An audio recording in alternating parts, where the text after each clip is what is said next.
नमस्कार, मैं हूं आपके साथ अंकिता पाल और आप सभी का हमारे छत्तीसगढ़ में स्वागत है। रुक करते हैं खबरों की तरफ। प्रदेश की राजनीति में शराब एक ऐसा मुद्दा रहा है जिसका जब जब जिक्र होता है तब तक सियासी उबाल चरम पर रहा है। पूर्ववर्ती सरकार के कार्यकाल में शराबबंदी एक बड़ा मुद्दा रहा, लेकिन मौजूदा सरकार के कार्यकाल में छत्तीसगढ़ में अवैध शराब के साथ साथ शराब दुकान खोले जाने के मुद्दे पर सियासत गरमा चुकी है। एक तरफ कांग्रेस का गंभीर आरोप सरकार पर है कि सरकार के संरक्षण में गली गली पर कोची शराब बेच रही है।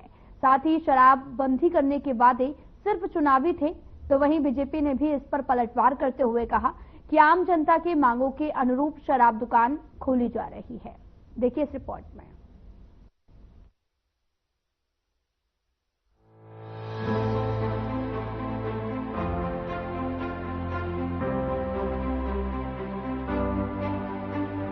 छत्तीसगढ़ में सरकार जिसकी भी हो, लेकिन चुनाव से पहले शराबबंदी का वादा दोनों राजनीतिक पार्टियों ने आम जनता के सामने रखा था। एक तरफ जिसे सरकार में आने से पहले कांग्रेस ने जनता के बीच खूब प्रचार प्रसार कर वोट हासिल कर सत्ता में आए, लेकिन शराबबंदी की ओर किसी भी प्रकार का कोई भी बड़ा निर्णय नहीं लिया गया। तो वहीं सत्ता परिवर्तन के बाद अब विपक्ष में बैठी कांग्रेस एक बार फिर से शराब पर बयानबाजी में जुट चुकी है। प्रदेश में 67 नई शराब दुकान खुलने को लेकर विपक्ष सत्ता पक्ष को घेरने में लग चुका है, जिसे लेकर विपक्ष लगातार प्रदर्शन घेराव भी सरकार के खिलाफ कर चुका है। वहीं राज्य में साई सरकार बनने के बाद आबकारी नीति में हुए परिवर्तन, मनपसंद ऐप और साथ ही शराब के दामों में उतार चढ़ाव जैसे विषयों पर विपक्ष आवाज बुलंद कर रहा है। तो वहीं अब नई शराब दुकानों को लेकर कांग्रेस सरकार के विरोध में माहौल बनाने की तैयारी में लग गई है। प्रदेश में शराबबंदी भले ही ना हो, लेकिन सरकार शराब दुकान की संख्या बढ़ा रही है, जिसे अब आमजन में आक्रोश तो है और अब इसे विपक्ष में बैठी कांग्रेस भी सरकार की जमकर खींचतान में जुट चुकी है। कांग्रेस प्रदेश अध्यक्ष दीपक बैज ने सरकार पर तंज कसते हुए कहा कि इन्होंने सिर्फ और सिर्फ चुनाव जीतने के लिए शराब पर खूब राजनीति 2023 में की। इस सरकार के 1.5 साल के कार्यकाल में नकली होलोग्राम, नकली शराब, साथ ही अन्य राज्यों की शराब छत्तीसगढ़ में बिक रही है। इन मामलों की जांच भी नहीं हो रही है। देखिए, ये तो सिर्फ चुनाव जीतने के लिए राजनीति की है 2023 में, उससे ज्यादा भर्राशाही तो इस सरकार में हुआ है। 1.5 साल के कार्यकाल में नकली होलोग्राम, नकली शराब, मध्य प्रदेश की दारू बिक रही है, शराब बिक रही है, गली गली बिक रहा है, किराना दुकान में बिक रहा है, ठेला में बिक रहा है, कोचिया खुलेआम गांव में बेच रहे हैं और दावा कर रहे हैं हम बेच रहे हैं, जिसको जो करना है कर लो, कलेक्टर, एसपी, मुख्यमंत्री, सरकार। ये चैलेंजिंग क्या दर्शाता है? लेकिन इसको जांच करेगा कौन? आप लोग क्या करेंगे? इसको जांच करेगा कौन? सेंट्रल एजेंसियां तो उनके पास है, डबल इंजन सरकार के पास, ईडी, सीबीआई सब तो उनके पास है। जांच करेगा कौन? सबसे बड़ा सवाल है। लेकिन कांग्रेस चुप नहीं रहेगी।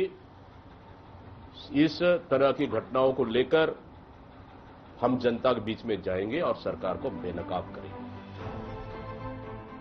वहीं सरकार द्वारा शराब की दुकान खोले जाने और शराबबंदी के वादे को लेकर विपक्ष सत्ता पक्ष के वरिष्ठ विधायक धर्मलाल कौशिक ने पलटवार करते हुए कहा कि हमने शराबबंदी का वादा नहीं किया था।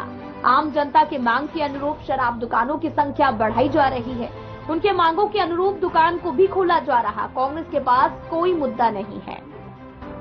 ने कभी भी इस बात को जो आप बोल रहे हैं कभी हम लोगों ने कहा, ये तो वादा उन्होंने किया था अपने चुनाव में, लेकिन वो वादा को उन्होंने निभाया नहीं और इसके कारण में जनता ने उनको सरकार से बाहर किया। आज जहां मांग आ रही है और जो लोग बोल रहे हैं, ऐसे क्षेत्र को चिन्हांकित करने का काम किया गया। इस प्रकार मौजूदा सरकार के कार्यकाल में छत्तीसगढ़ में अवैध शराब के साथ साथ शराब दुकानें खोले जाने के मुद्दे पर सियासत गरमा चुकी है। पक्ष विपक्ष का वार पलटवार जारी है। अब देखना यह भी होगा कि विपक्ष के इस आरोप पर प्रदेश सरकार की क्या प्रतिक्रिया सामने आती है। Bureau report.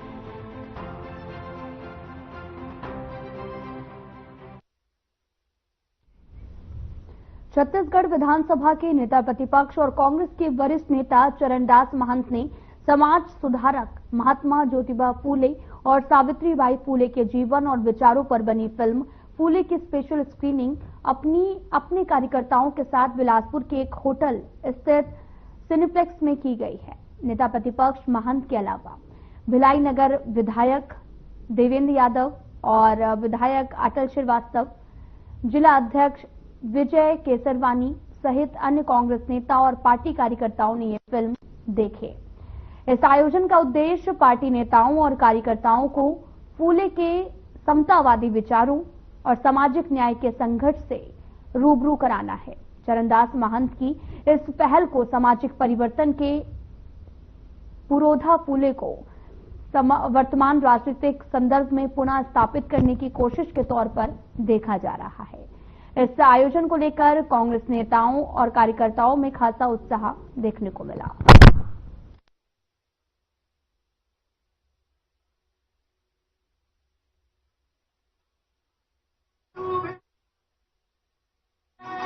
लड़ेंगे अंग्रेजों से। आदरणीय सावित्री जी फूले ने बच्चियों की, महिलाओं के, बहनों की शिक्षा के लिए जो कदम उठाए थे, उसी को हम लोग कांग्रेस के लोग अपना एक ध्येय वाक्य मानते, चाहे वो इंदिरा जी हो, चाहे सोनिया जी हो, चाहे राजीव जी हो, चाहे राहुल जी हो, सब ने महिलाओं को आगे बढ़कर शिक्षा देने की बात कही है, महिलाओं के संरक्षण की बात कही रही है, महिलाओं को आगे बढ़ाने की बात कही है, शिक्षा में, नौकरी में, सब जगह। तो कांग्रेस का एक मुख्य कार्यक्रम ही है कि महिलाओं को अभी भी जो 33% की आरक्षण हम दे रहे हैं, वो सिर्फ महिलाओं को दे रहे हैं। वो ये प्रयास चल रहा है। मैंने नहीं कहा, न कहना चाहता कि ये प्रयास हमारा सफल हो चुका है। अभी महिलाओं को जब तक बराबरी का हक नहीं मिले, 50% का हक जब तक महिलाओं को नहीं मिलेगा, कांग्रेस का ये प्रयास चलता रहेगा। महिलाओं की उन्नति के लिए, शिक्षा के लिए, व्यवसाय के लिए, कृषि के लिए, सब क्षेत्र में हम चाहते हैं कि 50% महिलाओं का योगदान हो। तो आप ही लोग बता दीजिए कि इस पिक्चर में ऐसी कौन सी बात है जिसको प्रतिबंधित होना चाहिए। अगर मैं कह रहा हूँ कि 50% शिक्षा मिलना चाहिए महिलाओं को, इसमें कौन सी गलत बात कर रहा हूँ। अगर फूले जी ने अपनी जान दे दी छुआछूत को दूर करने के लिए, अब आज भी आप भले न स्वीकार करें, हमारे समाज में छुआछूत विद्यमान है। अगर हम उसको दूर करने की कोशिश करते हैं तो भी हमारे ऊपर सवाल उठाए जाते हैं। सवाल उठाना उनका काम है और हमें अपने रास्ते पे चलते जाना अपना काम। आज राहुल गांधी जी का जन्मदिन है, आप किन शब्दों में उनको बधाई शुभकामनाएं देना चाहेंगे? राहुल गांधी जी हमारे नेता हैं,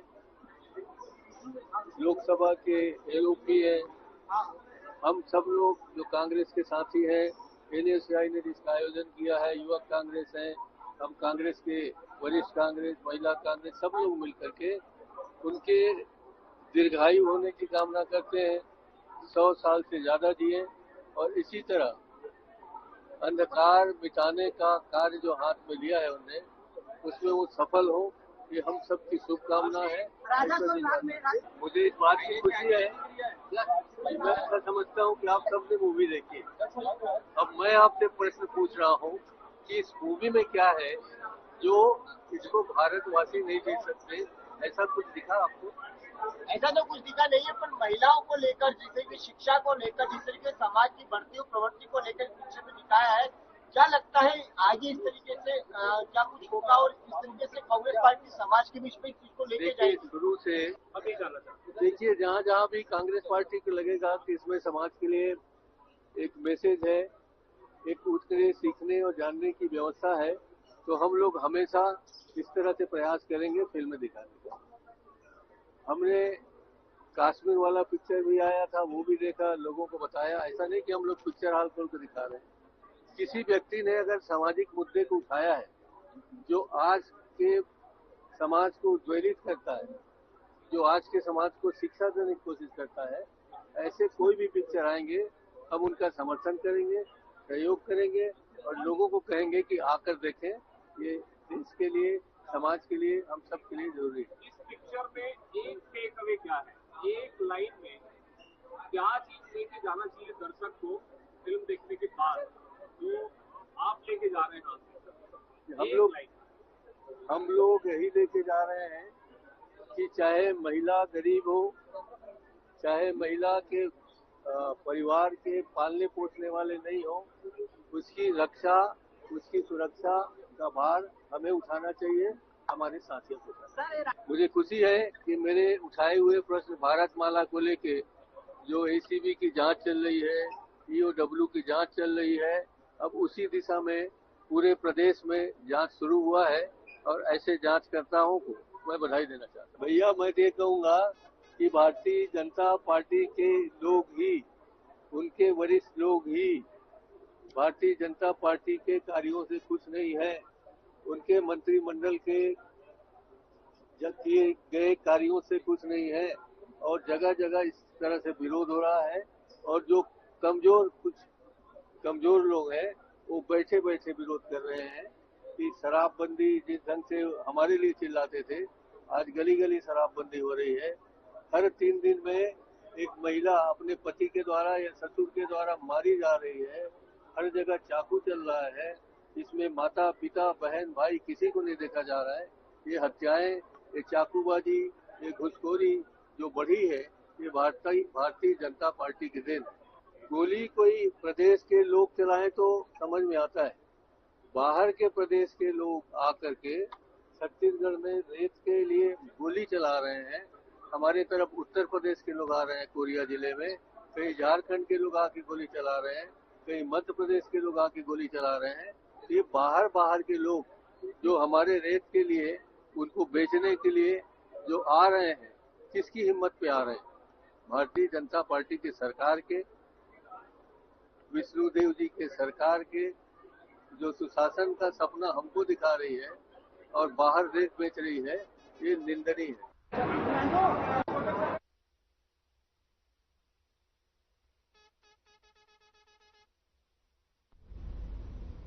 छत्तीसगढ़ के सबसे बड़े सरकारी अस्पताल डॉक्टर भीमराव अंबेडकर स्मृति चिकित्सालय में हाल ही में मीडिया कवरेज से संबंधित कई जो नए नियम और शर्तें लागू की गई हैं, जिन्हें स्वास्थ्य विभाग द्वारा निर्धारित भी किया गया है। स्वास्थ्य विभाग के इस नए आदेश के विरोध में रायपुर के अंबेडकर चौक पर पत्रकारों ने एकजुट होकर एक जोरदार प्रदर्शन आयोजित किया।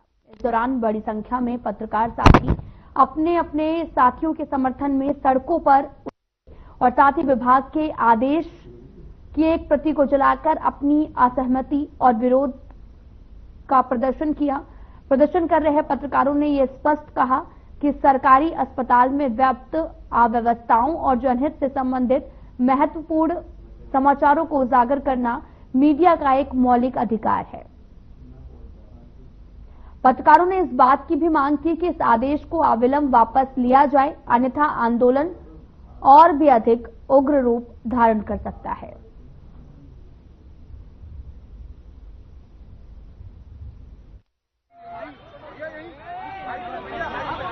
ये बहुत ही दुर्भाग्यजनक बात है कि सरकार द्वारा ये आदेश जारी किया जा रहा है कि प्रदेश के जितने भी सरकारी अस्पताल हैं वहां हम कवरेज करने नहीं जा सकते। क्यों भाई? ये सवाल उस दिन भी था, आज भी। आखिर सरकारी अस्पताल में ऐसा होता क्या है जो मीडिया पे पाबंदी, और जो होता है पब्लिक भी जानती है, हम मीडिया के जरिए, और लोग जो भुगतते हैं वो भी। आज सरकारी अस्पताल की स्थिति आप देख लो, ज्यादा दूर की बात नहीं, 2 दिन पहले की बात बीरगांव में देख लो, एक प्रसूता का क्या हाल हुआ। वो किसकी लापरवाही थी? किसी पत्रकार की थी? ये तुगलकी बयान है। बिल्कुल मीडिया को रोकना ये गलत बात है। आज किसी से हालत छुपी नहीं है सरकारी अस्पताल की क्या स्थिति है, ना कि उसको सही करना है। उस पर पर्दा डालने के लिए क्या करें भैया? मीडिया पे पाबंदी लगा दो, जब सच दिखेगा ही नहीं तो कोई दिक्कत नहीं होगी। ये ऐसे सरकार चलाएंगे आप? आज अस्पतालों में हुआ है, कल और सरकारी दफ्तर में होगा। आप बैठ के अंदर कुछ भी करो, दबे रहे, किसी के सामने ना आए। ये तुगलकी बयान नहीं चलेगा। रायपुर प्रेस क्लब और पत्रकार पूरी बिरादरी इसका विरोध करता है, और 3 दिन का जो हमने अल्टीमेटम दिया है, अगर सरकार इसे वापस नहीं लेती तो पूरे प्रदेश भर के पत्रकार यहाँ इकट्ठा होंगे और हम बिल्कुल विरोध प्रदर्शन करेंगे। जिस हद तक के जाके प्रदर्शन करना होगा, हम करेंगे। बेसिक जो है शिक्षा जो विभाग है उसकी ओर से एक निर्देश जारी हुआ है और वो निर्देश बहुत ही तुगलकी है। उस निर्देश में कहा गया है कि हम जब भी मेडिकल अस्पताल में जो है रिपोर्टिंग करने के लिए जाएंगे तो वहां हमें परमिशन लेके रिपोर्टिंग करनी पड़ेगी और परमिशन देंगे तभी हम कर पाएंगे वरना नहीं कर पाएंगे। उनके प्रीमाइसेस में घुसने के लिए भी हमको अनुमति लेनी पड़ेगी और उनके हम परिक्षेत्र में घुसते हैं तो इससे तो पत्रकारिता करना मुश्किल हो जाएगा। पत्रकार किसी अस्पताल में, किसी अस्पताल परिसर में हमेशा गरीबों की जो लोग हैं, जो दुख तकलीफ में लोग हैं, उनकी आवाज बनने के लिए जाते हैं, उनकी तकलीफें दिखाते हैं। ऐसे में भला सरकार को क्या आपत्ति हो सकती है? लेकिन सरकार ये पाबंदी लगा रही है, मीडिया पर एक तरह की सेंसरशिप बैठा जा रही है जो आपत्तिजनक है और हम सरकार से मांग करते हैं कि इस सेंसरशिप को खत्म किया जाए। इस जो निर्देश जारी किए गए हैं उसको तत्काल निरस्त किया जाए, उसे वापस लिया जाए और पत्रकारों को निर्बाध रूप से अभिव्यक्ति की स्वतंत्रता जो हम चाहते हैं उसके साथ हमको काम करने दिया जाए। अब ये आंदोलन की बात भी आपको सरकार ने जब से ये निर्देश जब से सामने आया है कल से पूरे प्रदेश में इस निर्देश का विरोध हो रहा है, कड़ा विरोध हो रहा है। पत्रकार सभी जिलों के प्रेस क्लब और रायपुर प्रेस क्लब तो है ही है इसमें जो है, और सभी जिलों के प्रेस क्लब सभी पत्रकार इसका विरोध कर रहे हैं और पुरजोर विरोध कर रहे हैं। और पत्रकारों और प्रेस क्लबों ने आश्वस्त भी किया है अगर इसके लिए कोई बड़ी लड़ाई लड़ने की जरूरत पड़ेगी तो हम सब जो है सड़क पर उतर कर भी लड़ाई लड़ेंगे। देखिए, रायपुर प्रेस क्लब और तमाम पत्रकार बिरादरी की ओर से मैं इस आदेश का खुलकर विरोध करता हूं। ये जो आदेश जारी हुआ है ये सरकारी सिस्टम को ही ध्वस्त करने वाला आदेश है। इससे मीडिया पे कोई बहुत ज्यादा फर्क नहीं पड़ेगा। हम तो ये बताने और दिखाने के लिए यहाँ पे मौजूद हुए हैं कि देखिए सरकार, आप इस तरह का कोई तुगलकी फरमान अगर जारी कर रहे हैं तो उसका कड़ा विरोध जो है दर्ज कराया जाएगा। मुझे लगता है कि स्वास्थ्य महकमे को ये समझना होगा कि मीडिया पे इस तरह की पाबंदी लगा करके आप अपनी कमियों को नहीं छुपा सकते। आपके भीतर में जो अव्यवस्था है, सिस्टम में जो अव्यवस्था है उसे आप नहीं दबा सकते। मीडिया उसे खुलकर दिखाता रहेगा। मीडिया का ये दायित्व है कि कहीं भी कोई भी गड़बड़ी हो रही है, कोई भ्रष्टाचार हो रहा है, कहीं कोई अव्यवस्था है तो उसे वो दिखाए, उसका वो कवरेज करे। लेकिन प्रोटोकॉल के नाम पर जो आप एक तरीके से अघोषित सेंसरशिप लाने की कोशिश कर रहे हैं तो ये बर्दाश्त नहीं होगा। स्वास्थ्य विभाग की ओर से जो आदेश जारी किया गया है, आज उन आदेश की प्रतियों को जला करके हमने विरोध अपना दर्ज कराया है और हम अभी भी कह रहे हैं कि स्वास्थ्य मंत्रालय को, मंत्री को इस पर तत्काल संज्ञान लेना चाहिए और इस आदेश को तत्काल वापस लेना चाहिए, क्योंकि सुशासन वाली सरकार में इस तरह का कोई काम अगर होगा तो इससे मैसेज अच्छा नहीं जाएगा। सरकार इस बात को बेहतर समझती भी होगी, क्योंकि हमारा ये विरोध सिर्फ विरोध इसलिए नहीं है कि आपने कोई आदेश जारी किया है और उस पर एक लाइन लिख दिया कि जनसंपर्क अधिकारी से अनुमति लेकर ही आप कवरेज करेंगे।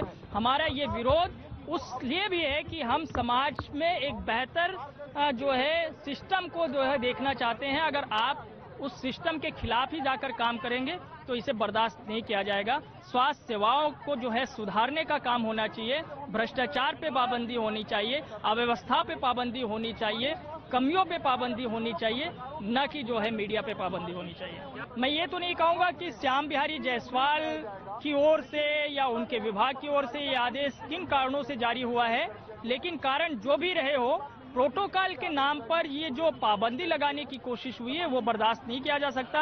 आप सबको पता है कि छत्तीसगढ़ में न सिर्फ इस सरकार में बल्कि पूर्व की सरकारों में भी स्वास्थ्य विभागों में किस तरीके से भ्रष्टाचार होता रहा है, उसकी परतें खुलती रही है। उसके उदाहरण बहुत सारे हैं। हम सारे मीडिया वालों ने और खुद उनके लोगों ने जो आज सत्ता पक्ष में है उन्होंने विपक्ष के तौर पर भी उसका उजागर किया, और जो आज विपक्ष में है उन्होंने भी जो है सत्ता पक्ष की चीजों को लेकर उजागर किया है। तो इस पर जो राजनीति उनके तरफ से हो अलग बात है, लेकिन मीडिया का काम है सच साफ साफ दिखाना। हम उस सच को साफ साफ दिखाते रहेंगे। आप चाहे जहां तक हो सके आप पाबंदी लगा लीजिए, लेकिन जहां जो कमी है उस कमी को दिखाने से हम पीछे नहीं हटेंगे। मुझे लग रहा है कि संभवतः इसके बाद ये बात समझ में आ जानी चाहिए। 19 जून को रायपुर के प्रतिष्ठित वृंदावन हॉल में कार्यक्रम आयोजित किया गया। इस महत्वपूर्ण अवसर पर उद्देश्य जो है वो स्वर्गीय शर्मा के योगदान और उनके विचारों को श्रद्धांजलि अर्पित करना था। वर्तमान केंद्रीय सांसद ब्रजमोहन अग्रवाल ने मुख्य अतिथि के रूप में यहां पर भाग लिया, जबकि इस आयोजन की अध्यक्षता पूर्व महापौर प्रमोद दुबे ने की। कार्यक्रम की अध्यक्षता कर रहे पूर्व महापौर प्रमोद दुबे, जो कि स्वर्गीय शर्मा के पारिवारिक सदस्य भी हैं, और बचपन से उनके साथ बिताए समय और अनुभवों को साझा करते हुए भावनात्मक रूप से उनकी यादों को ताजा किया है।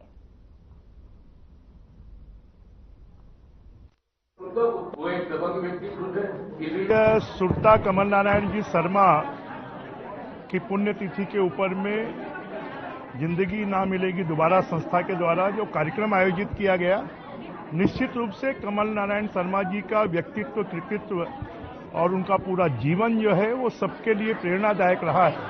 और आज उनके ऊपर कार्यक्रम आयोजित कर फिर से उनको जीवित कर दिया है और उनका जीवन सबके लिए आदर्श है।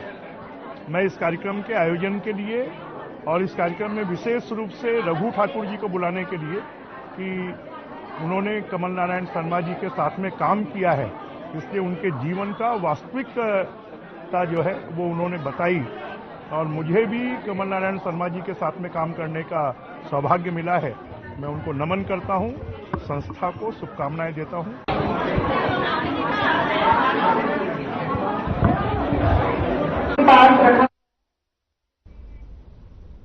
मसूरी जनपद की ग्राम पंचायत बिचकुला में प्रधानमंत्री आवास योजना ग्रामीण के अंतर्गत आवंटित राशि में अनियमितता सामने आने के बाद में पंचायत सचिव भूपेंद्र यादव को तत्काल प्रभाव से निलंबित कर दिया गया है और साथ ही ये कार्रवाई जिला पंचायत सीईओ संदीप अग्रवाल के निर्देश पर 18 जून को हो गई थी और 15 से 23 मई के बीच में की गई जांच में पाया गया कि आवास निर्माण की राशि हितग्राहियों को नियमों के विरुद्ध वितरित की गई थी। सचिव द्वारा अपने कर्तव्यों में लापरवाही बरती गई, जिससे हितग्राहियों को सीधा नुकसान हुआ है और इसी मामले पर तकनीकी सहायक अनुराग राठौर और आवास मित्र नितेश साहू को कारण बताओ नोटिस भी जारी किया गया है।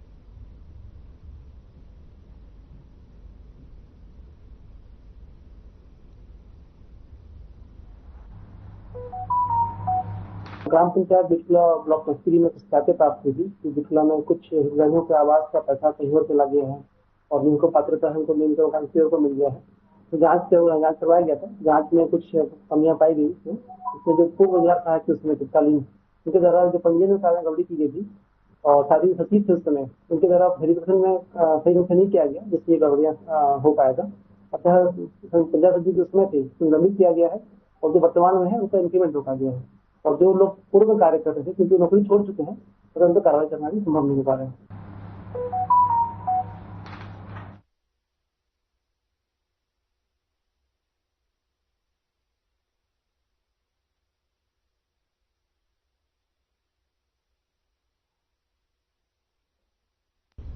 यातायात विभाग की ओर से एक सुरक्षा जागरूकता अभियान चलाया जा रहा, जिसके चलते विभाग अधिकारी अलग अलग स्कूलों और कॉलेज में जाकर छात्र छात्राओं को यातायात सुरक्षा के नियम बता रहे हैं, जिसके चलते विभाग अधिकारी शैल देवी महाविद्यालय भी पहुंचे, जहां उन्होंने छात्र छात्राओं को यातायात सुरक्षा के नियम और कानून बताए हैं। सभी से अनुरोध किया कि वो हमेशा यातायात नियमों का पालन करें।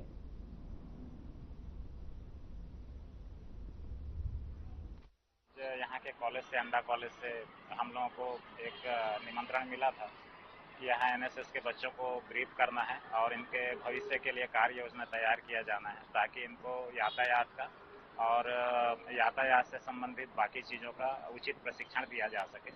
उसी तारतम्य में आज ये सारे बच्चे इकट्ठा हुए थे, इनको ब्रीफ किया जा चुका है। इनकी अगली ट्रेनिंग अगस्त से चालू होगी, बाकी व्यवहारिक ट्रेनिंग अभी एक सप्ताह बाद से चौक चौराहों पर इनकी चालू हो जाएगी। ये अभी हम लोग सीधे नहीं जा रहे हैं, सारे स्कूलों को हमने पत्र लिखा है और पर्सनल बात भी की है। तो जिन स्कूलों की जैसी सुविधा हो पा रही है तो वो लोग वैसा हमको कॉल कर रहे हैं या बुला रहे हैं, तो उनके बुलावे पर हम लोग वहाँ जाके हाँ नहीं, वो तो सारी चीज़ों के लिए लाइसेंस से एकमात्र मुद्दा नहीं है। लाइसेंस है, हेलमेट है, माता पिता की समझाइश है, अपने गली मोहल्ले की समझाइश है, अपने सहपाठियों की समझाइश है, तो वो सारे हिस्से पे इनको तैयार किया जा रहा है। ये विद्यार्थियों के रिसीव करने की क्षमता पे निर्भर करता है कि उन पे कितना हमने रिसीवर बनाया हुआ है। एक बहुत अच्छा मुद्दा है कि हमारे प्रशिक्षण का कितना और कहाँ पे कितना असर आ पाता है। तो यदि स्कूल में, कॉलेज में किसी भी चीज़ को रिसीव करने की अच्छी आदत बन पाया गया है तो वहाँ उसके अच्छे रिजल्ट होंगे। और जहाँ रिसीव करने की आदत नहीं होगी वहाँ तो रिजल्ट थोड़ा गड़बड़ ही रहेगा। इसके स्वयंसेवक शामिल हुए हैं और कॉलेज के द्वारा ये हमेशा प्रोग्राम चलाया जाता है, क्योंकि आज के इसमें अगर देखेंगे तो सबसे ज्यादा जो मौत हो रही है वो सड़क दुर्घटना से हो रही है। अगर कॉलेज का स्टूडेंट जागरूक रहेगा तो अपने घर के लोगों को भी जागरूक करेगा। इसीलिए हम चाहते हैं कि हमारे कॉलेज के बच्चे ये अभी जागरूक हो, इसके बाद ये अपने घर में जाके अपने घर के बड़ों को सभी को जागरूक करें। और हमारे कॉलेज में ये नियम भी है मांग की जो बच्चे आते हैं वो हेलमेट लगा कर ही आए। विदाउट हेलमेट बच्चों को गेट के अंदर एंट्री नहीं दी जाती है। जी, मैं योगिता नशीने, NSS कार्यक्रम अधिकारी, शैलदेवी महाविद्यालय एनबल। भारतीय रेल में 1 जुलाई से तत्काल टिकट के नियमों में बदलाव किए जाएंगे और अब तक स्टेशन की टिकट काउंटर से तत्काल टिकट लेने वाले यात्रियों को आधार वेरिफिकेशन कराना होगा। यात्री जब तत्काल टिकट के लिए काउंटर पर जाएंगे तो उन्हें आधार कार्ड और अपना मोबाइल नंबर भी देना होगा और उसे मोबाइल नंबर पर एक OTP भी आएगा, जिसे बताने के बाद ही यात्री को तत्काल टिकट मिल सकेगा।